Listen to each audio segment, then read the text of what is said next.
салому дуруд падарону модарон, бародарону хоҳарони гиромиқадр. имрӯз хостам баҳратон қисса мӯъҷизаи пора шудани моҳтоб, мӯъҷизаи паёмбари гиромӣ Муҳаммад саллаллоҳу алайҳи васалламро баҳратон нақл кунам.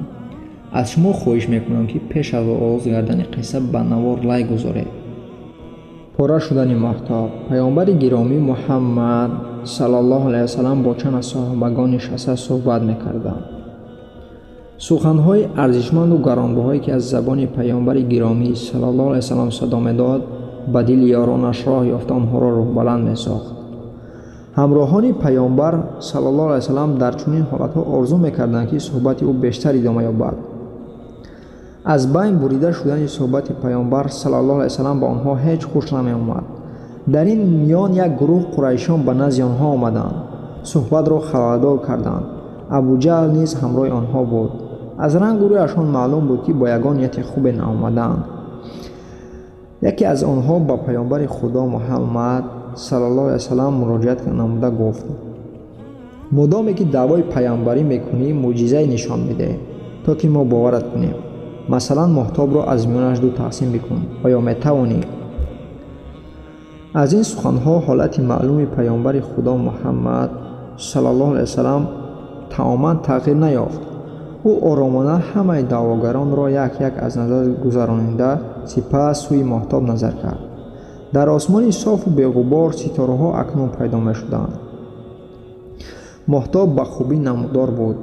он дар миёни осмони софу беабр мисли чароғи пурҷилои равшанӣ мекард. паёмбари гиромӣ саллаллоҳу алайҳи васаллам пурсид: агар гуфтаи шуморо ба ҷо оварам, имон меоред? аҳли Қурайш бедудулагӣ ҷавоб доданд: албатта имон меорем. танҳо ҳамин мӯъҷизаро нишон бидеҳ кофист. пайғамбари гиромӣ Муҳаммад саллаллоҳу алайҳи васаллам аввал ба даргоҳи худо дуо кард. сипас аз ҷояш бархост, ангушти ишоратиро ба сӯи моҳтоб бардошт. ӯ мисле ки чизеро мебурад, ба сурати ҳарфи алиф ангуштро аз боло ба поён фаровард.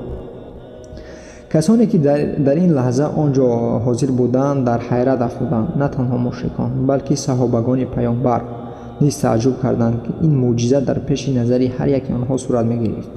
моҳтоб аз миён ду пора шуд. як пораи моҳ ба болои кӯи Абу Кубайс ва пораи дигараш ба болои кӯи Кайкаон рафт. аз ҳамдигар дур шуданд. паёмбар Муҳаммад саллаллоҳу алайҳи васаллам ба саҳобагон рӯ оварда гуфт: шоҳид бошед, шоҳид бошед. абуҷаҳл бо ангуштони даст чашмонашро мемолид, гаштаю баргашта нигоҳ мекард. ӯ чӣ кор кардану чӣ гуфтанашро намедонист. сипас худро ба даст гирифту қавли додаашро фаромӯш карда гуфт: сеҳру ҷодуи ятими Абутолиб ба осмонҳоам таъсир кард.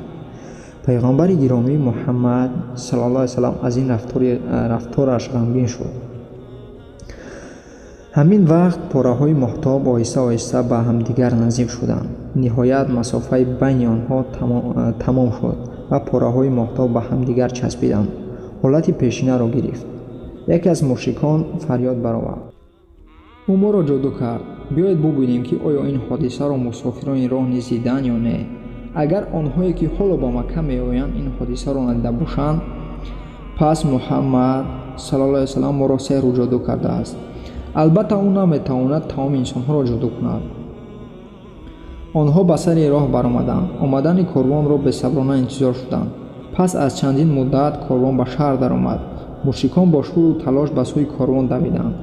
аммо вақте ба назди мусофирон расиданд, аз чеҳраву симояшон пай бурданд, ки онҳо низ дар ҳайрату тааҷҷуб афтодаанд. дар ниҳоят маълум шуд, ки дигарон ҳам низ ин мӯъҷизаро бо чашми сар дидаанд.